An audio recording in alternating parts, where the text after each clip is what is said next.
Hello and welcome to our next set of notes on biochemistry.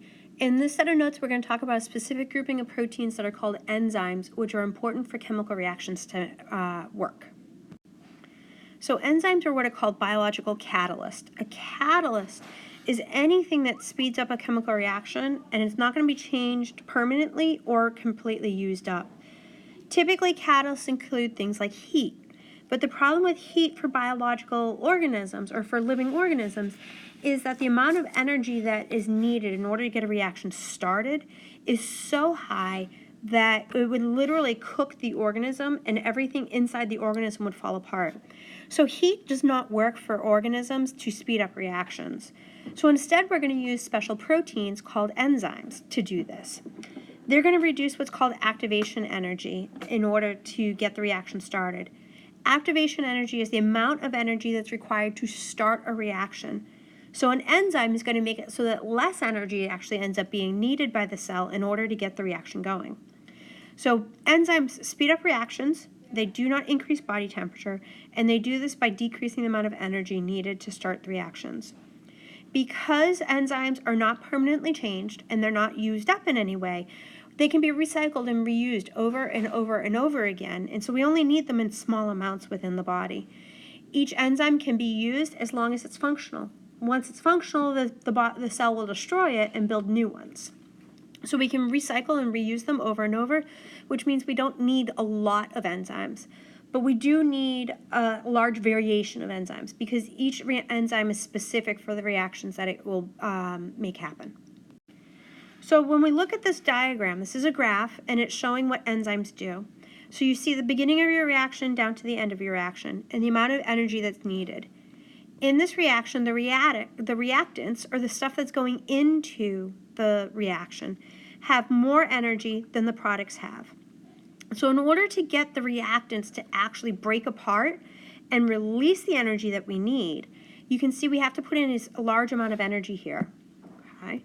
So we've got this huge amount of energy input that we have to go from the amount of energy that's in the reactant to an unstable state up here before I can then reverse and go down. Okay? The problem is that to do this, it's too much energy. The cell can't do this on its own. And typically what we would see is the way we would add the energy in is through heat. But to get the heat level to be able to get energy into here would typically be too much heat. So what an enzyme is going to do is they're going to actually make it so that I need less energy to start my reaction.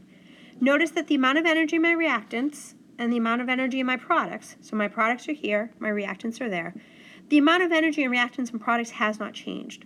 All that's changed in this case is the amount of energy between the stable point in your reactants, which is here, and the amount of energy here that you see that makes it an unstable state. So we need to make these reactants unstable in order to break them and release the energy in them. And so what we're really focusing on here is how much energy is needed to make those unstable. With an enzyme, we need less energy to make them unstable than we do when we don't have the enzyme. The physical fit between the enzyme and the reactant is very important. In enzymes, when we're talking about enzyme catalyzed reactions, what we're talking about, we don't call it a reactant, we actually call it a substrate. So the substrate is the thing that the enzyme works on. And how the substrate and the enzyme fit together is extremely important. Inside the enzyme, there's what's called an active site, and this is the place where the reaction is going to occur. The substrate has to fit into the active site. If the substrate does not fit, then the enzyme reaction is not going to work. So what happens is linkage. When the substrate binds to the enzyme, when they link together, this causes a little tiny change in the shape of the enzyme. The enzyme conforms or wraps itself around the substrate, and what this will do is cause the bonds of the substrate to get weaker. The substrate then changes and forms its product, and then the enzyme releases, this should actually say product, not substrate, it releases the product, but the enzyme goes back to its original shape. So the enzyme itself is unchanged, but the substrate becomes and forms the product. So here this is in an image, which might help to understand. You've got your enzyme here, and here's your active site. This is your substrate or the reactants that are going to go in. So the reactants come in, the enzyme wraps itself around, we get our reaction occurring, and then the products come out, and our enzyme goes back to its original shape. Notice that the enzyme here and here are exactly the same. And this reaction can go either from making one thing into two, or we could go from two things into one. But typically, if we're going to go from two things to one, the enzyme is going to be different than if we go from one thing into two. So what affects enzymes and makes it so that they don't work as well? The two big things are temperature and pH. Temperature and pH can disrupt the shape or make it so that the enzyme doesn't function properly because it can actually break the bonds inside the protein structure. So it can make it so that the protein that makes up the enzyme falls apart, and if the protein falls apart, then the enzyme doesn't work anymore. This is why it's so important. Remember when we were talking about pH, we said that cells are between 6.8 and 7.2, right? So that's where this range is important, that if we're outside of that range of pH, then our proteins start to fall apart. When they fall apart, they don't work anymore, which means our enzymes don't work, which means our cells can't live. Temperature is also important. For humans, the maximum temperature is 106 degrees Fahrenheit. Outside of that, the cells can't survive anymore because the proteins can't work anymore. The other thing that's going to affect enzyme activity is how much substrate there is available. If there's a ton of substrate, a ton of stuff to work on, then the reaction's going to keep going. But if there's not very much stuff to work on, then the reaction rate slows down a lot and actually can become almost none. Enzymes can also control it, that when there's plenty of enzymes, then we can have a fast rate.